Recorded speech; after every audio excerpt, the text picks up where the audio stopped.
Compass takes measures to ensure comrade Anura's safety. Dullas to lose FPC office. Cabinet reshuffle on the cards after Parliament is prorogued. Special training for UMP speakers.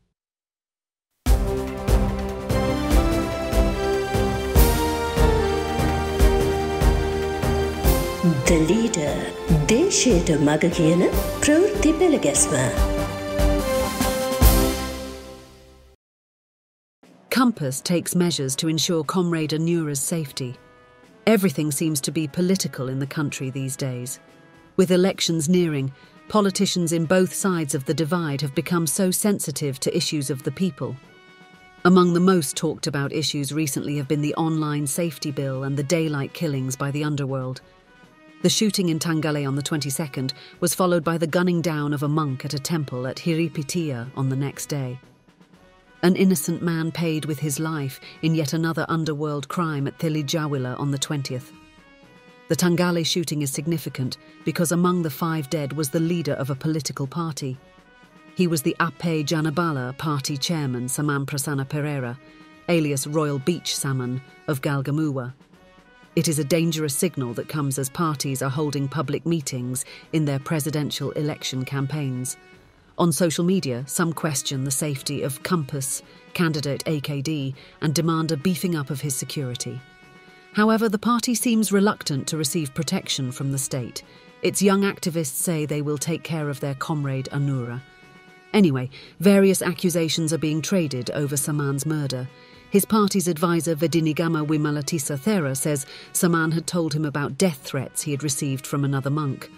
So far, its National List MP Athuralia Rahana. Thera remains tight-lipped. That creates doubt in the minds of some. Saman was a hidden character involved in politics, underworld and law enforcement. There could be numerous motives, underworld clashes, and political power struggles behind his killing. What is the signal that goes out to politicians in this year of elections? People should remain vigilant of all things as public confidence in law and order is waning. It is up to the relevant authorities to act swiftly and effectively to arrest the situation. Dullas to lose FPC office. Election campaigns are not complete without parties thrown for activists as well as would-be supporters. One took place last night at Professor GL's home and another at former Minister Roshan Ranasinghe's residence. GL invited almost all FPC MPs, but conspicuous by their absence was Dullas Alahaparuma and Charitha Herath. Present were partners to his pact with the SJB, Nalaka Godahewa, Dilan Pereira, Chana Jayasumana, Kumarasiri and Wasantha Yapa. Also invited were all staff at the FPC office at Nawala, from media coordinators to the tea maker. It appears GL intends to take control of the office after previously having taken away the communication he had donated to the party. Participants discussed their union with the SJB to be made public on the 08th. They accused Charitha of having misled Dullas. If not for him, the FPC could have joined with the SJB as a full party, Nalaka said. Of the 13 MPs in the FPC, 6 are already with the SJB. Lalith Elawala was present at Roshan's party in Polonnaruwa. At this rate, Dullas is likely to become the sole member of the FPC. Roshan, who lost his portfolio to a D-rope given by Sajith, as well as Arjuna, have been discussing about forming a separate alliance and joining hands with the SJB around April. Dayasiri has the very same idea and plan. Asoka Jayatunga, Ranil's news planter, has made a comment about Roshan in his Facebook page, the essence of which goes as follows, titled Sacrificing for the True Struggle to Expel Thieves. Jayatunga finds Roshan to be different with his antipathy to fraud, corruption and lies from other ministers who go after money. Unlike the majority, he tried to go against the tide while being a people's man. But his honesty cost him his ministerial position, proving that Sri Lankan politics has no place for public opinion, but money and power. With that, he has become more enthusiastic in his drive against thieves. He fired his first salvo from Polonnaruwa with an anti-corruption alliance named A Sustainable Country, free of 4 phobias. Roshan urged people not to betray the country and the future generation for a bottle of liquor and a packet of rice. he invited the honest among the 225 to join with his campaign. Arjuna Ranatunga too lent support for his call. Jayatunga believes that FPC's Dullas, the Communist Party and others with a clean sheet, will rally around Roshan's alliance.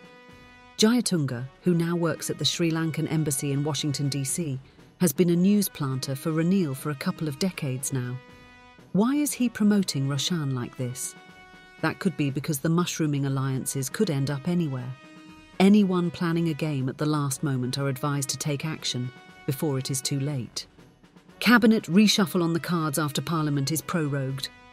Parliament is to be prorogued with the new session expected to begin after independence celebrations. Some ponder the reason for proroguing Parliament now. But it is not so for those who are in the know. With the prorogation, many House committees become invalidated and their chairpersons lose their positions. The ulterior motive could be to get rid of those chairpersons who have become a nuisance. One of them claims to be an intellect and a senior, but proves himself to be incapable of doing anything. There is another talk that if Parliament is prorogued on the 24th, the government considers a cabinet reshuffle before the new session. With that, some political crossovers are expected. Newcomers are to be given subjects that will be detached from those who already are ministers. Rumour has it that several SJB, SLPP and independents will join the government. Special training for UMP speakers. The UMP finds no one to speak up for its leader Ranil, who gets hammered from all sides.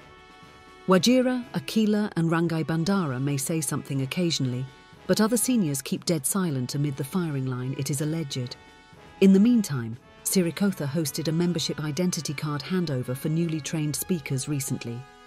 UNP National Organiser Sagala Ratnayaka, General Secretary Rangai Bandara, Chairman Wajira Abewadena, former Minister Ananda Kularatne, Political Research Chief Dr. Karunasena Kodithuwaku, CEO Shamal Senarath and Lak Wanitha, Chairperson Shanthini Kongahage were present. The newly trained will have the responsibility of reviving the party and also answering opposition allegations against their leader. That is how things are developing in the path to elections. It will not be easy for anyone this time around. Maximum efforts of unexpected proportions are needed. That's it for today. It's it for